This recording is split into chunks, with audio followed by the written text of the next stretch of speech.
These boots are made for walking, and that's just what they'll do. One of these days, these boots are gonna walk all over you.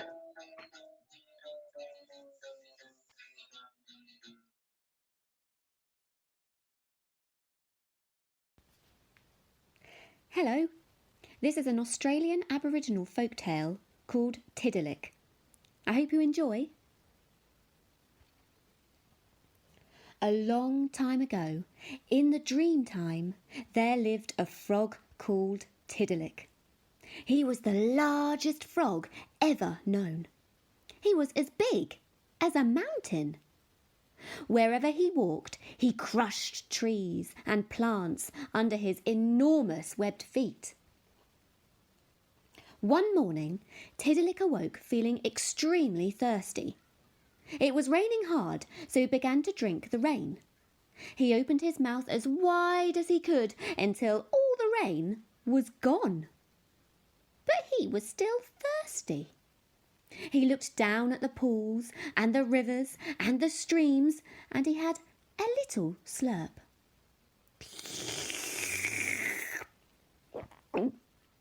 What delicious fresh water, he thought.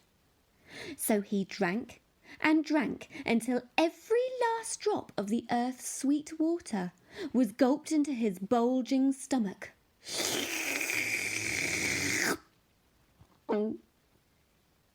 The animals of Dreamtime began to notice that the world was drier than ever. Something strange and different had happened. It's as if someone is drinking all the water of the world, said Kangaroo. When the animals saw that it was Tiddalik, they became frightened. Look how the trees and plants are dying of thirst. Oh, look how the drought is killing insects and animals. Look how Tiddalik grows bigger and bigger. The animals were angry and called a meeting to discuss what they should do.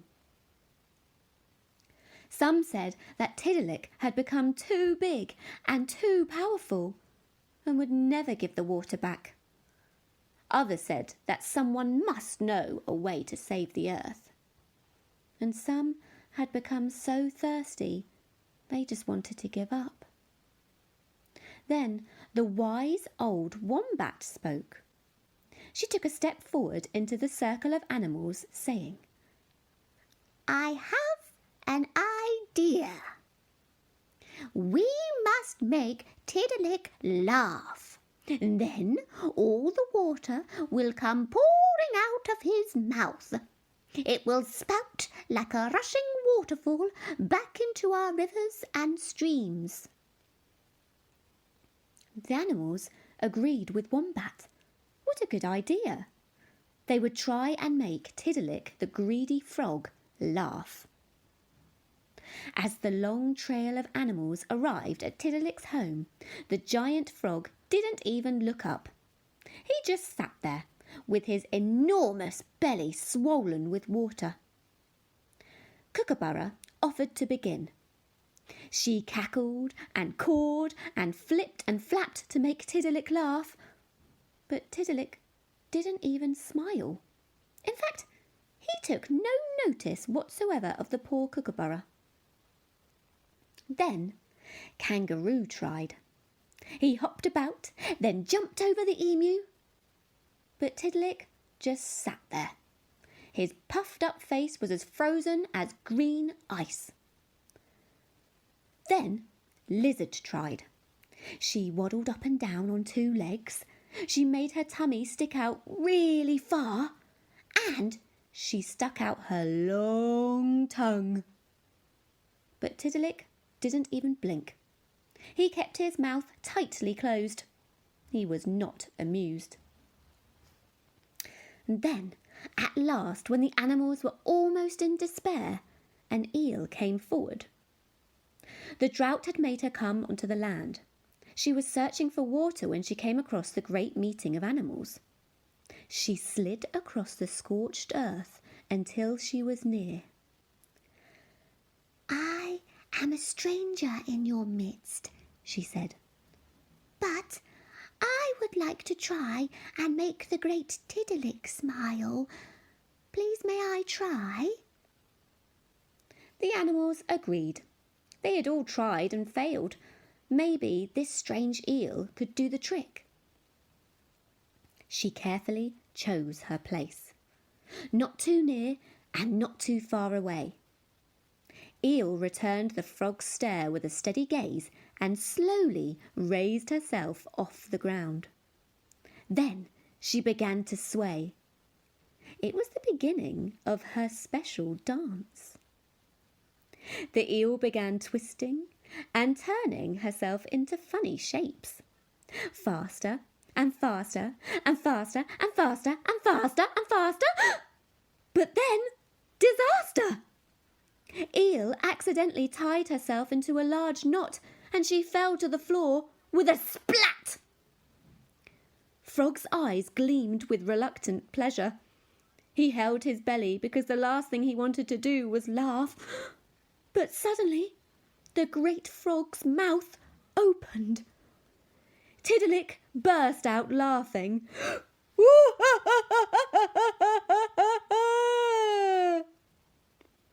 As he laughed, the waters burst forth, gushing out from his mouth and flowing away to replenish the lakes and swamps and rivers. Big streams of clear, beautiful, fresh water. The plants grew again, and the animals drank until they were no longer thirsty.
Hello.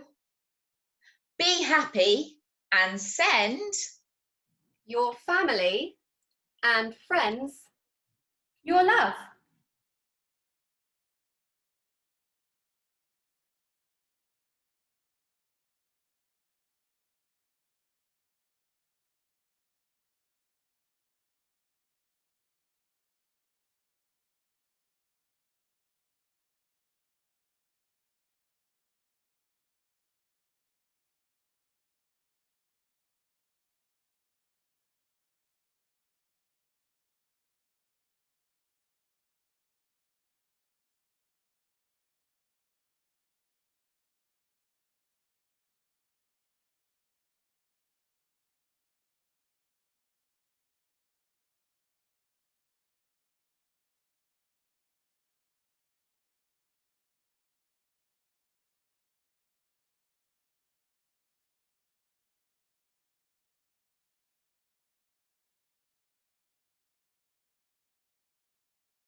everyone! Today I'm going to teach you how to do a Charleston step. So we're going to keep it nice and basic to begin with. So what we're going to do is we're just going to take a step forward with one foot, forward, and then you're going to point forward with the other foot, point.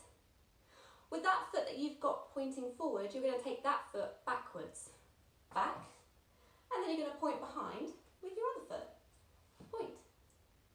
Okay? Let's try that together, nice and slowly. So we take one foot forward, forward, then we point with the other foot, point. Then we're going to take that foot backwards, back, and then we point behind, back. Great! Let's try it a little bit faster. Ready? 5, 6, 7, 8. Forward, point, back, point. Forward, point, and back, point. Lovely. Back, point, and forward, point, back, point. Brilliant. Now, if you want to, it's a really good idea to add some arms. So if you can add some arms in any way you would like. So you could just move them from side to side, or you could bring them round in a circle one way, round in a circle the other way. It doesn't really matter. You can even just do jazz hands if you prefer to. But it's just nice to use them for this dance, okay? So let's try it with the arms now. 5, 6, 7, 8. We do forward, point, and back, point. Forward, point, and back, point. Forward, point, and back, point. Forward, point, and back, point. Amazing. Now the final step, if you feel like you're able to, is to do the swivel. This is by far the hardest part. And if you can't do it, doing the simple steps that we've just been learning, that's absolutely fine. But if you want to try it with the swivel, that's also fine. Now the easiest way of learning the swivel is to lean forward onto the balls of your feet so your heels are slightly off the ground, and then you're just going to swivel your heels together and then away from each other. Together, away from each other, together, away from each other. This is the basic swivel step without us actually moving our feet. So you have to keep practicing that to begin with, okay? If you feel like you've got that, then you're essentially doing exactly the same steps that we've just been doing, but you're just adding the swivel. So it's actually easier if you're doing this faster. So if I show you, we're doing a forward point and a back point with the swivel. Exactly the same. It's a forward point, back point, forward point, and back point. It takes a lot of practice though. And if you can't do it, just doing a forward point and back point is absolutely fine. Now the final thing that you want to do with the Charleston is to make sure that your facial expressions are really wild. So have a play, see how many different facial expressions you can do. Can you do surprised, or happy, or grumpy? Have a play and enjoy. Let's try with some music.